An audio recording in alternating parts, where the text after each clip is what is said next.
My name is Dakota 1927 Model T, 5-window, Dakota coupe.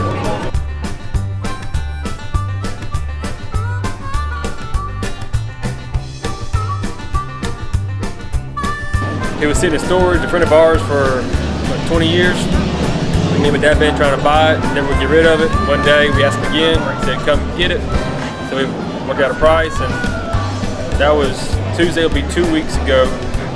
And we called a bunch of friends come to the car show, and they all had their own trucks and cars. And it's the first time I ever had an antique car or muscle car. And I had 2 weeks to get it running. So 2 weeks time, you got to run it. The fact that this one was all original, and you don't see all originals anymore.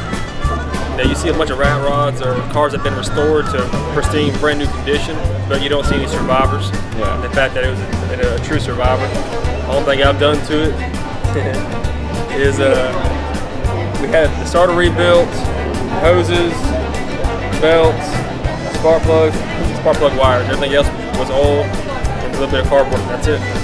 Plans, it needs some engine work. I know the number 1 cylinder valve thing is stuck open, and I need to have the radiator rebuilt because it was overheating on the way down here. But as far as my plans go, I'll keep it as bone stock as possible. So, how are the tires still holding air, if you don't mind me asking? I have no idea. Like I said, the car was sitting in storage covered storage for 60 years, and me and Dad, give me $10 by the way. Yeah, me and Dad had a bet about it. They hold air, and I guess the tubes in them are still good. Tires are pretty much dry rotted, but I don't go down the road hardly. Last night was the first night I had it running good. Didn't know if the transmission worked or not. We lowered the rear end on it, hit the reverse pedal, and away we went. For those of you who don't know, you have a floor lever, 3 pedals, none of which are the accelerator or the gas pedal. You have far left doubles as a clutch and as first gear. The center pedal works as the reverse. Far right pedal is the transmission brake. On the steering column, you have your timing and then your throttle. And then on the choke, you can turn the choke lever and adjust the air to fuel mixture ratio. So you have to do math to drive. Okay, so I talked them into actually trying to start this Survivor 1927 Model T. Now, it takes a little while, so in the time that it takes for this car to start, I'm going to recite you 20 facts that you might not have known about the Ford Model T. Ready, set, go. Number 1.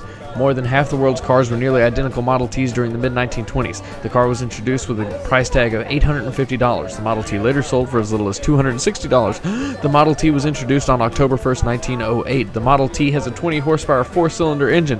The Model T reached a top speed of about 45 miles an hour and got 13 to 21 miles per gallon. It weighed 1,200 pounds. It was the 9th of Henry Ford's production cars.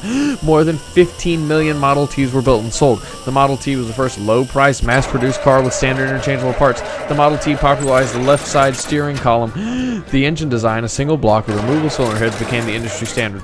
Henry Ford's initiation of mass production of vehicles on the moving assembly line led to lower car prices and the $5 working day. No. Is it starting? Nope, good. Henry Ford called the Model T the universal car, a low-cost, reliable vehicle that could be maintained easily. It successfully traveled the poor roads of the era thanks to its 3-point suspension. The Model T came in 9 body styles, all on the same chassis. Leads wheel, the most popular of the dozens of nicknames for the Model T. The Model T's agile planetary suspension enabled novices to operate the gears.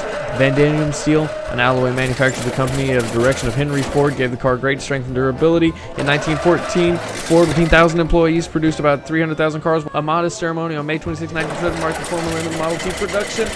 Time! And it started.